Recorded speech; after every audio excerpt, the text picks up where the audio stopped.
Before sound, before breath, before the first heartbeat of creation, there was silence. A silence so vast that eternity itself seemed to wait. Darkness stretched without edge or end, a great void untouched by light.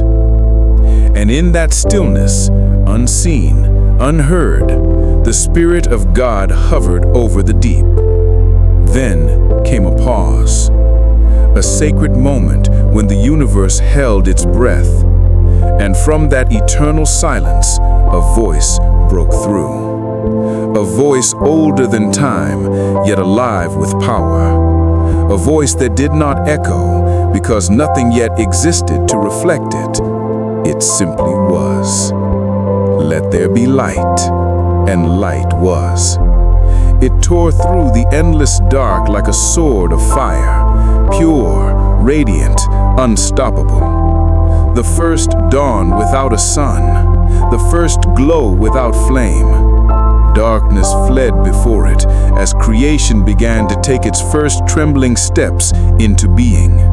You are listening to the Bible Navigator, where divine mysteries come alive. If this story stirs your spirit, subscribe now to journey with us through every chapter of the Word, from Genesis to Revelation. With light, time began. For where there is change, there is movement.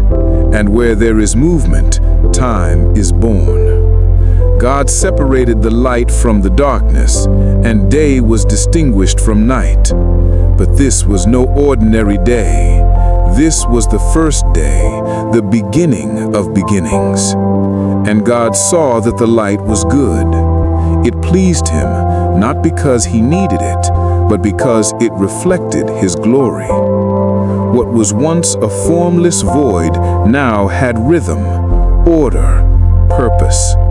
Then God spoke again. His voice became the architect of all reality. The waters gathered into one place, and dry land appeared. He commanded the earth to sprout life, tender shoots piercing the new soil, leaves lifting toward the unseen heavens. The earth obeyed. It did not resist its maker. Everything that heard his word came alive. The skies filled with lights, the greater to rule the day, the lesser to rule the night. Stars were scattered like diamonds across a velvet sea, each burning as a witness of his eternal wisdom. And so the stage of existence was set, a masterpiece of divine order painted upon the canvas of nothingness. The days unfolded like a song of power. God's voice called forth the creatures of the deep, great whales gliding beneath sapphire waters, fish darting like living jewels.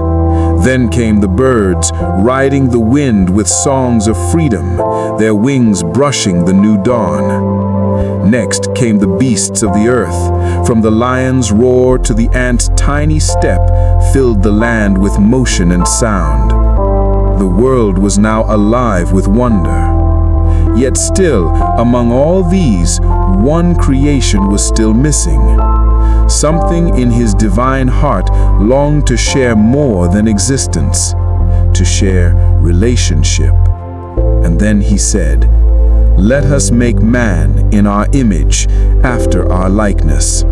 From the dust of the earth, he formed a figure, lifeless, still, silent. Then he bent low and breathed into his nostrils the breath of life. The man opened his eyes. He saw light, sky, water, and beauty, but above all, he saw the face of his Creator. And in that moment, he knew, not just that he existed, but why. God planted a garden eastward in Eden, a place of unmatched beauty. Rivers flowed from its heart, feeding life across the land. Trees rose like pillars of emerald, heavy with fruit. The air shimmered with peace, and the ground bore no thorns. God placed the man there, Adam, to tend and keep it. The garden was not a cage, it was a gift, a home where heaven touched earth. Each evening, as the sun bowed low, God walked with Adam in the cool of the day. No fear, no guilt, only fellowship and joy. Yet still, something was missing. Adam could name every creature, but none shared his heart. So God caused a deep sleep to fall upon him, and from his side he fashioned the woman. When Adam awoke, he beheld her, and his heart leapt. "Bone of my bones and flesh of my flesh," he said. Eden was complete. Man and woman, side by side, surrounded by glory, walking daily with their Maker. Days turned to nights, and nights to dawns. The world sang in perfect rhythm. Every breeze, every river, every heartbeat, a note in creation's song. There was no death, no sorrow, no shadow between God and his children. They were naked, yet not ashamed, for innocence clothed them more perfectly than garments ever could. Eden was not just a place, it was oneness. The meeting of divine and human, spirit and soil, eternity and time. But just beyond the garden's borders, something stirred. A whisper, a presence ancient and proud. One that had once stood in the courts of heaven and fallen. It watched, it waited, and the harmony of creation would soon be tested. In the heart of Eden, peace had a sound. It was the sound of flowing water, the laughter of birds, the sigh of a gentle wind among the trees. Every leaf, every petal seemed alive with joy. Creation itself was a symphony, and Adam and Eve were its melody. The air was warm, perfumed with the scent of flowers that never wilted. The rivers gleamed like silver ribbons, carrying the reflection of God's glory across the land. Each morning brought discovery, new creatures, new wonders, new depths of beauty. They lived in perfect freedom, not the freedom to rebel, but the freedom to trust. They did not know pain or fear. They did not know deceit. Their hearts were open, their spirits unshadowed. They were truly and utterly innocent. But in the unseen realm, beyond the curtain of light, envy was stirring. An ancient rebellion, long silenced in heaven, had found its way to earth. And at its heart was a voice.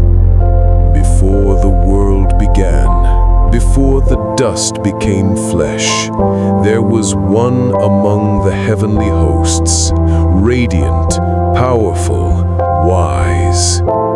His name once meant the Shining One, but his light turned inward. He desired the worship meant only for God. In the pride of his heart, he rose against the throne and fell. Cast down with those who followed him, his beauty became his curse. Now, seeing mankind crowned with the image of God, he burned with jealousy. If he could not ascend to God, he would drag down his creation instead. So he took a form, subtle, silent, and cunning. A serpent gliding through the garden unseen.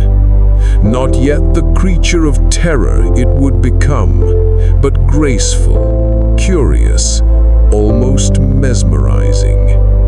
Day after day, it watched, studied, waited. And one morning, when the light was soft and the breeze gentle, it found her, the woman. Eve stood near the trees, her gaze lingering on the one in the center of the garden, the tree of the knowledge of good and evil. Its fruit shimmered like rubies and gold, glistening beneath the light. It was beautiful, as everything in Eden was. The serpent moved closer, weaving through the grass without sound. Its voice came not as a hiss, but as a whisper, smooth, melodic, almost human. Did God really say you must not eat from any tree in the garden?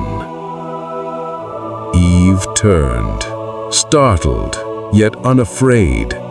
She looked at the serpent, strange, yet familiar. Its eyes were bright with knowing. "We may eat from the trees of the garden," she answered softly. "But not from the tree in the middle of the garden. God said, 'You shall not eat it, not touch it, lest you die.'" The serpent tilted its head, a faint smile curling upon its lips. "You will not surely die." The words hung in the air, gentle but heavy with something new. A seed of doubt, a twist of truth. For he knows that when you eat of it, your eyes will be opened. You will be like God, knowing good and evil. Eve's heart trembled, not with fear, but with wonder. Could it be true? Was there something more than what she already had? Something withheld? She looked at the tree again. The fruit swayed slightly in the wind, glinting like promise.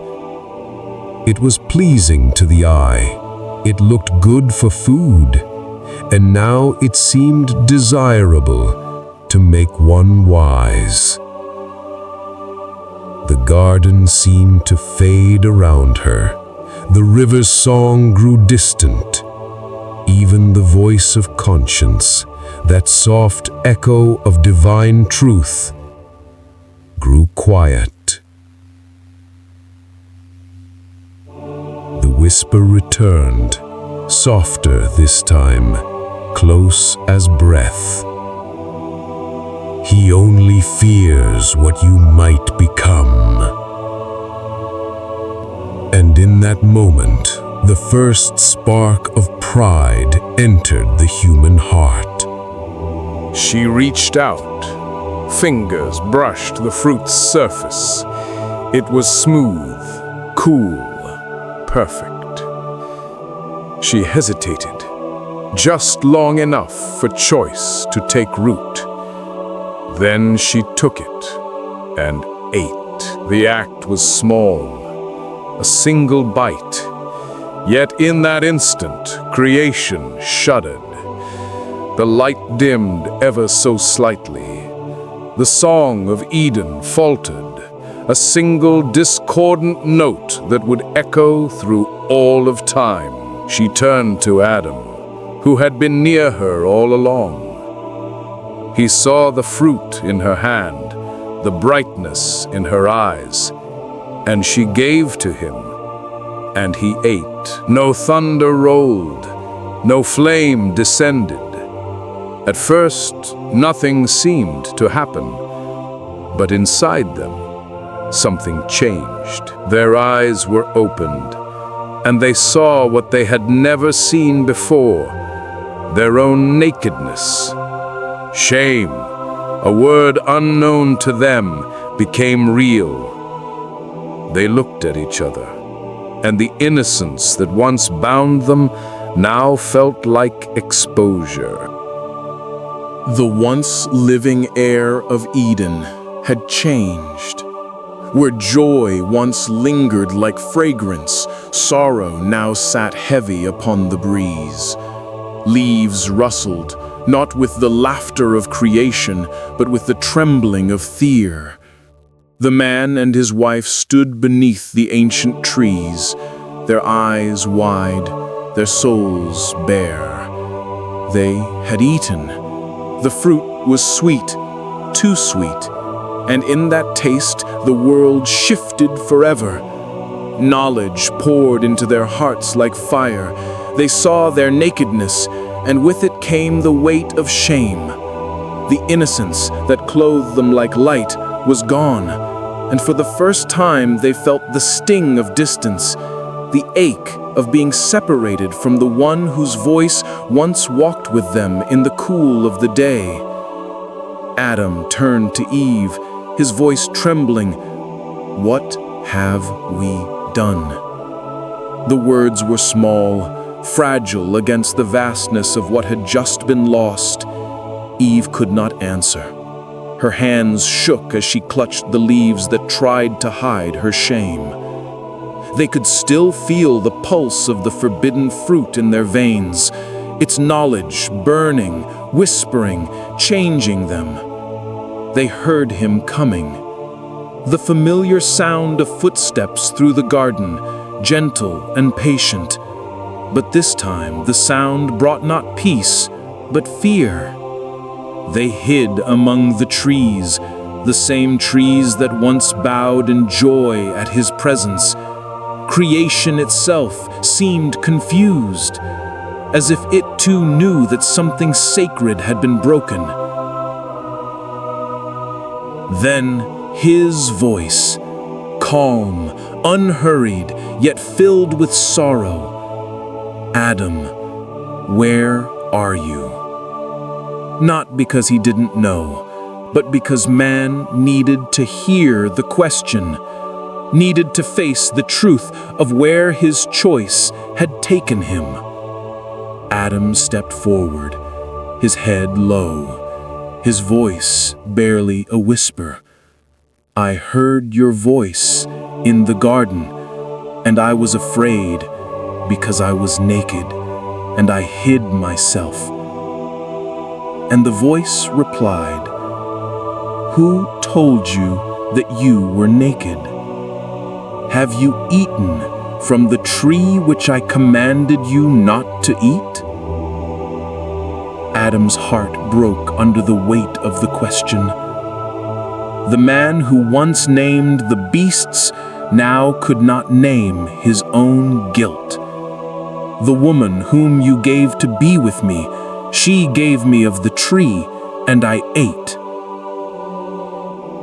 And Eve, trembling, added softly, "The serpent deceived me, and I ate." Then came the judgment, not of cruelty, but of consequence. To the serpent, a curse of eternal enmity. To the woman, the pain of bearing life. To the man, the burden of toil and the dust from which he came. Yet even in judgment, mercy spoke. In the midst of exile, God planted a whisper of redemption. He spoke to the serpent, but the words were meant for all of time. "I will put enmity between you and the woman, and between your seed and her seed. He shall crush your head, and you shall bruise his heel." It was a prophecy, the first gospel, a promise that though sin had entered, it would not reign forever. A seed would come, a deliverer born of the woman who fell, and from her shame would rise salvation. The angels who watched wept, not only for what was lost, but for what was foretold, because even then grace was moving through the ruins. The voice grew quiet. The light that once clothed them dimmed. God himself took animal skins, the first sacrifice, a symbol of covering, and dressed the trembling pair. It was an act of love amid loss, a final touch before farewell. Then, with sorrow deeper than the oceans, the gates of Eden closed. Cherubim with flaming swords stood guard, turning in every direction, keeping the way to the tree of life. And Adam and Eve walked away from the only home they had ever known. The earth beneath their feet was rough now, the air colder. Every step carried the echo of Eden, a sound that would haunt generations. But even as they left, the promise walked with them, invisible but alive. It burned quietly in the human soul, the hope that one day the distance between God and man would be bridged again. Outside the garden, Adam looked back. The horizon glowed faintly where Eden once shone. He took Eve's hand, the same hand that had offered the fruit, and together they wept. But in their weeping, something else was born. Endurance, the first prayer, the first flicker of faith. They tilled the earth with trembling hands. They built shelter, gathered food, learned pain, and learned love anew. Every sunrise became a reminder of the light they had lost, and every heartbeat a reminder of the God who still watched. And though the gates were closed, heaven was not silent. The voice that once called through the garden now whispered through the wind, "Return when the time is full." Generations would pass, kings and prophets would rise and fall, but the promise given in the garden would never fade.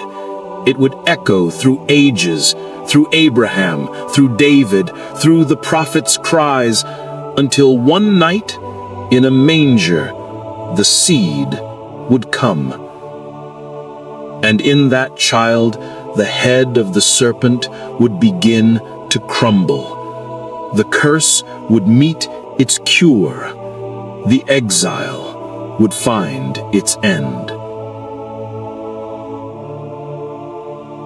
Eden was not destroyed, only hidden, and the heart of man has searched for it ever since, in fields and forests, in temples and tears, in every longing for what was lost.